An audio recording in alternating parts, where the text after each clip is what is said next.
윤석열 때문입니다. 맞아. 자, 어제 헌재하고 내란 청문회 동시에 있었는데 각각 몇 차죠? 네, 탄핵 심판 변론 같은 경우에는 6차였고요. 그리고 국회에서 있었던 내란 혐의 국조특위는 3차. 오늘 브리핑은 헌재 6차 중심으로 해볼까 하는데 그중에서도 곽종근 전 특전사령관 증언 중심으로 얘기해야겠는데, 왜냐하면 곽 전 사령관 증언에서 제가 매우 주목한, 지금까지는 알려지지 않았던 그 증언의 신빙성을 강력하게 백업하는 중요한 대목이 나왔어요. 본인은 당시는 몰랐다고 하는데 그 계엄 지휘하는 과정에서 윤석열에게 전화 받고 네. 또 국방장관에게 전화 받고 어떻게 그 지시를 실행에 옮길까 부하들과 상의하는 내용 전체가 자신의 전투 통제실 마이크가 켜져 있는 바람에 당시 작전 투입된 예하 인원 전체에게 라이브로 생중계됐다는 겁니다. 그렇게 그때 대화를 당시 부하들이 다 들었기 때문에 자신은 당시에는 경황이 없어서 잘 기억하지 못하던 말도 그 부하들이 해줘서 다 기억하게 됐다, 이런 얘기 하게 됩니다. 검찰 조사에 그게 담긴 거고, 더구나 JTBC 단독에 의하면 부하들에게 하는 혹은 부하들끼리 하는 통화 녹취가 80여 개가 네. 존재한다는 겁니다. 그 계엄 당시에 국회에 투입됐던 현장 지휘관들이 서로 작전 상황을 공유하는 통화 녹음이 80여 건 검찰에 확보됐다고 합니다. 80여 건. 네. 그러니까 이거는 기억이 아니라 그 녹취가 존재하는 거야. 통화 녹취가 오디오로. 지금 애들이 문 잠그고 의결하라고 하고 있대. 문짝을 보서라도 다 끄집어내. 그리고 나중에 본회의장에 진입하는 게 좀 어려울 것 같다, 이런 이야기를 들으니까 안에 몇 명 있냐, 그럼 전기 끊을 수 없냐, 이런 이야기도 오고 갔다고 합니다. 생생하게 담겨 있는 거죠. 나중에 기억으로 재조합한 게 아니라. 게다가 여기서 지금 애들이 이렇게 표현하고 있잖아요. 여기서는 아예 애들이라고 하는데 제가 이 대목을 왜 짚냐면, 인원을 빼내라고 했냐, 의원을 빼내라고 했냐, 사람을 빼내라고 했냐, 이런 걸 따집니다. 거기서 그런 단어를 썼네 안 썼네 하는데 뭐라 부르든 그게 뭐가 중요해요. 의결 정도수 얘기하고 국회 본회의장에서 의결할 수 있는 사람은 오로지 국회의원밖에 없는데 다 국회의원을 의미하는 겁니다. 근데 그런 쓸데없는 공방을 윤석열 측에서 해요. 자, 이게 무슨 뭐를 의미하느냐, 두 가지 의미한다고 보는데, 곽종근 전 특전사령관의 이야기는 말주변이 아주 뛰어난 분은 아닌데 단순히 자기 기억에 의존해서 진술하는 게 아니라, 증언하는 게 아니라 그 상황을 실시간으로 들은 부하들의 기억까지 보태지고 네. 그 통화 녹취를 가지고 있던 그 부하들의 그 내용까지 더해져서 가장 그때 상황이 온전하게 복원된 게 곽종근 전 사령관의 조서라는 겁니다. 그리고 그렇기 때문에 곽 전 사령관은 본인 스스로도 진실을 밝히겠다고 결심하긴 했지만 국회에서 나와서 증언하기 전날 이미 검찰에서 사실을 다 말합니다. 그때 자신이 했던 말을 자기 부하들이 다 들었던 거예요. 그래서 거짓말할 수가 없는 겁니다. 그런 의미에서 곽종근 전 사령관의 증언이 당시 상황 관련해서 가장 있는 그대로의 입체적 진실에 가깝다, 그렇게 볼 수 있어서 저는 그 대목이 실시간 생중계됐다고 하는 점이 굉장히 중요하다고 보고, 어제 김현태 707 특수임무단장도 헌재에 나왔는데 여기서 재판관이 질문을 했습니다.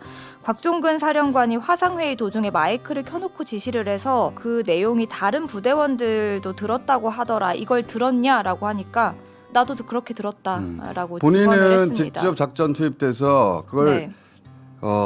생생하게는 못 들었나 봐요. 네. 근데 이제 대기하던 사람들이라든가 밖에 있던 사람들은 다 들었다고 하는 것이고, 네, 그래서 마이크를 켜놓고 지시를 했고 그 중에 의원들을 끌어내라는 내용도 있었고 그걸 다른 부대원들이 들었다. 그런 합니다. 것들이 다 합쳐져서 그 조서가 만들어졌기 때문에 가장 입체적이고 있는 그대로 진실에 가까운 겁니다. 저는 사실상 여기서 이 탄핵 심판이 끝났다고 보는데, 그때 실시간 생중계됐던 상황이 어떤 상황이었는지, 이제 헌재에서 어떻게 증언했는지 24년 12월 4일 날 00시 20분부터 00시 57분경 특수임무단장 김현태 그리고 1여단장 이상현에게 건물 유리창을 깨고서라도 국회 본관 안으로 진입하라.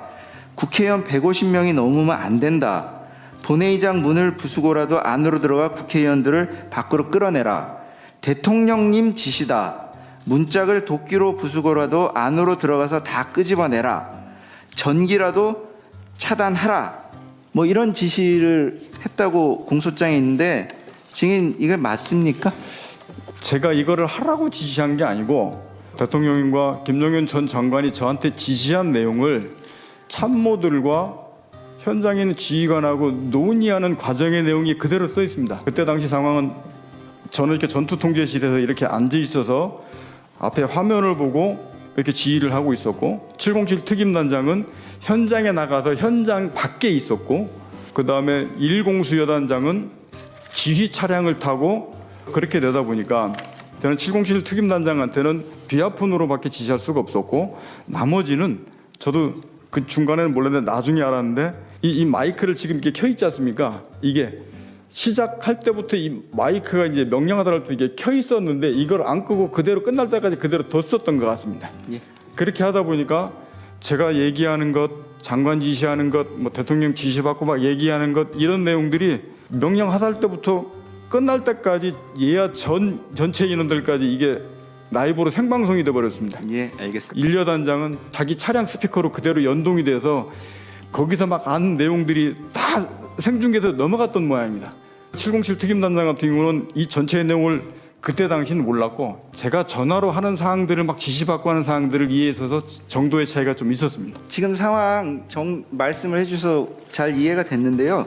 어쨌든 이 공소장에 있는 이런 말들이 그 시간에 있었던 거는 맞습니까? 있었던 건 맞습니다. 예. 그러면 이제 여기 대통령님 지시다라는 표현도 있는데 이것도 분명합니까? 이런 내용들을 전파하면서 상의하고 논의하고 했었는데, 제가 지금 돌이켜봐서는 아마 스피커폰으로 이 내용을 다 듣고 있었던 것 같습니다. 그렇게 된 거랍니다. 그렇게 되다 보니까 그때 그 작전 통제실 사항을 그때 작전에 투입했던 모든 병력이 생생히 듣고 있었던 거예요. 네. 그러니까 그들도 조금씩 기억이 다를 텐데 그걸 다 합쳐놓으면 거의 온전한 기억이 나오겠죠. 그래서 오히려 곽 전 사령관이 기억하지 못했던 것도 조서에는 담기고, 그래서 온전하게 복원된 겁니다. 그리고 부하들이 다 들었다는데 사령관이 어떻게 윤석열도 아니고 거짓말을 합니까? 일이 그렇게 된 것이다. 저는 여기서 탄핵 심판이 사실 끝났다고 봐요. 정상적이라면. 윤석열이 아무리 끌어내라고 한 게 의원이 아니라 요원이라고 우겨도 이 진술의 전체적인 신빙성을 무너뜨릴 수가 없어요. 또 더 디테일하게 들어가서 요원이라고 말했다. 윤석열 측 네. 주장이죠. 그다음에 자기는 그 끝나자마자 철수 지시를 했다. 뭐 이런 이야기들. 이게 다 거짓말이라는 것도 증언을 합니다. 해제 의결된 후에 그 철수는 증인 판단으로 철수 지시를 한 거죠. 그렇습니다. 대통령이나 국방부 장관으로부터 철수 지시를 받은 적이 있습니까? 철수 지시는 받지 않았고, 03시부터 05분 사이에 김용현 전 장관이 비화폰 통화하면서 저한테 어떻게 하냐라고 전 장관이 물어봐서 제가 국회하고 그 선관위 세 군데 민주당사 여론조사권 임무 중지하고 철수하겠습니다라고 말씀을 드리고 나서 그 다음 철수지 이런 것도 이루어졌습니다. 지금 끌어내라고 한 대상이 국회의원이 아니고 특전사 요원이었다. 피천구인이나 김용현 씨는 이렇게 얘기를 하고 있습니다. 그 얘기는 알고 계시죠? 예. 그런데 이게 이 두 사람으로부터 직접 지시를 받은 분이잖아요, 정의는.